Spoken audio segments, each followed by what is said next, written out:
les vignerons méchants. Après cela, Jésus se met à leur parler en utilisant des comparaisons. Il leur dit : un homme plante une vigne, il l'entoure d'un mur, il creuse un trou pour le pressoir à raisin, il construit une tour pour surveiller la vigne. Ensuite, il laisse la vigne à des vignerons et il part en voyage. Au moment de la récolte, il envoie un serviteur vers les vignerons pour aller chercher son raisin. Mais les vignerons prennent le serviteur, ils le frappent et le renvoient sans rien lui donner. Le maître envoie un autre serviteur. Les vignerons le frappent à la tête et l'insultent. Le maître envoie encore un autre serviteur et les vignerons le tuent. Le maître envoie encore beaucoup d'autres serviteurs. Les vignerons frappent les uns et ils tuent les autres. Le maître n'a plus que son fils très aimé.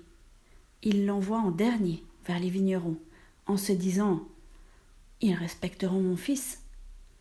Mais ces vignerons méchants se disent entre eux « C'est lui qui sera le propriétaire plus tard. Venez, tuons-le, et la vigne sera à nous. » Ils prennent le fils, ils le tuent et ils jettent son corps en dehors de la vigne.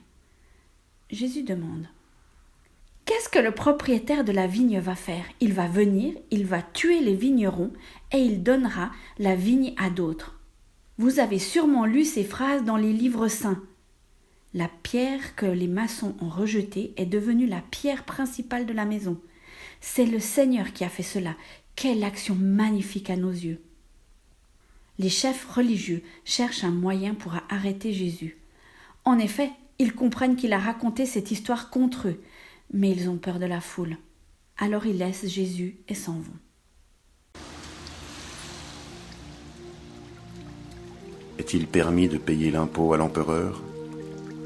Les chefs religieux envoient auprès de Jésus des pharisiens et des gens du parti d'Hérode Antipas. Ils veulent lui tendre un piège en le faisant parler. Ils viennent dire à Jésus : « Maître, nous le savons, tu dis la vérité et tu n'as peur de personne. Tu ne regardes pas l'importance des gens, mais tu enseignes en toute vérité ce que Dieu nous demande de faire. Dis-nous, est-il permis ou non de payer l'impôt à l'empereur romain ?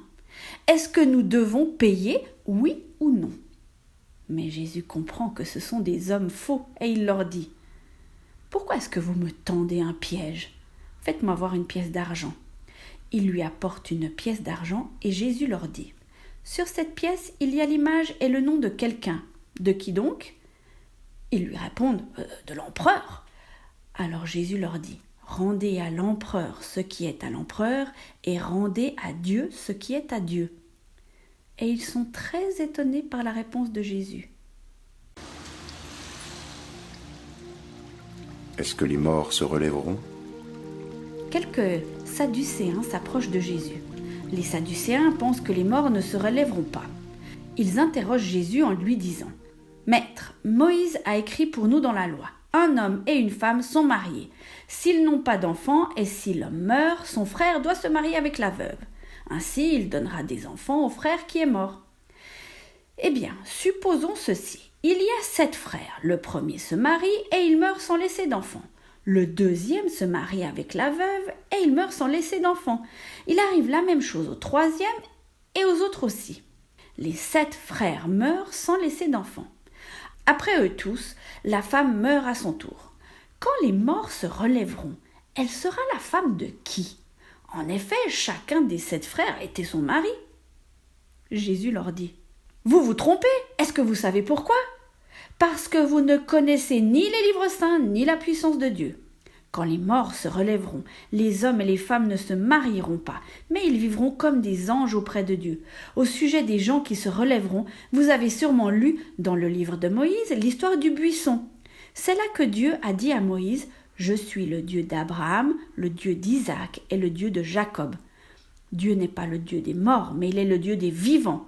Donc, vous vous trompez complètement. Quel est le commandement le plus important ? Un maître de la loi les a entendus discuter. Il voit que Jésus a bien répondu aux Sadducéens. Alors, il s'approche de lui et lui demande : « Quel est le plus important de tous les commandements ? » Jésus lui répond : « Voici le commandement le plus important. Écoute Israël, le Seigneur notre Dieu est le seul Seigneur. Tu dois aimer le Seigneur ton Dieu de tout ton cœur, de tout ton être, de toute ton intelligence et de toute ta force. Et voici le deuxième commandement. Tu dois aimer ton prochain comme toi-même. Il n'y a pas de commandement plus important que ces deux-là. Le maître de la loi dit à Jésus, « Très bien, maître, ce que tu as dit est vrai. Le Seigneur est le seul Dieu, il n'y a pas d'autre Dieu que lui. Nous devons l'aimer de tout notre cœur, de toute notre intelligence et de toute notre force. Et nous devons aimer notre prochain comme nous-mêmes. C'est beaucoup mieux que de brûler des animaux pour Dieu et de lui offrir d'autres sacrifices. » Jésus voit que le maître de la loi a répondu de façon intelligente. Alors il lui dit, « Tu n'es pas loin du royaume de Dieu. » Et personne n'ose plus poser de questions à Jésus. Le Messie et David. Jésus enseigne dans le temple. Il pose cette question. Les maîtres de la loi disent que le Messie est fils de David. Mais comment peuvent-ils dire cela ? David lui-même, rempli de l'Esprit Saint, a dit « Le Seigneur déclare à mon maître, viens t'asseoir à ma droite, je vais mettre tes ennemis sous tes pieds. » David lui-même dit que le Messie est son maître. Alors comment le Messie peut-il être aussi fils de David ? Ne pas agir comme les maîtres de la loi. Une foule nombreuse écoute Jésus avec plaisir. Jésus dit dans son enseignement « Attention, ne faites pas comme les maîtres de la loi. Ils aiment se promener avec des grands vêtements, ils aiment qu'on les salue sur les places de la ville, ils choisissent les premiers sièges dans les maisons de prière et les premières places dans les grands repas. Ils prennent aux veuves tout ce qu'elles ont et en même temps, ils font de longues prières pour faire semblant d'être bons. À cause de cela, Dieu les punira encore plus que les autres. » La veuve pauvre. Dans le temple, il y a un endroit où les gens donnent de l'argent en offrande.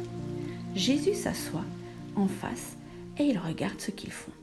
De nombreux riches mettent beaucoup d'argent. Une veuve pauvre arrive et elle met 2 pièces qui ont très peu de valeur. Alors Jésus appelle ses disciples et leur dit « Je vous le dis, c'est la vérité, cette veuve pauvre a donné plus que tous les autres. En effet, tous les autres ont mis de l'argent qu'ils avaient en trop.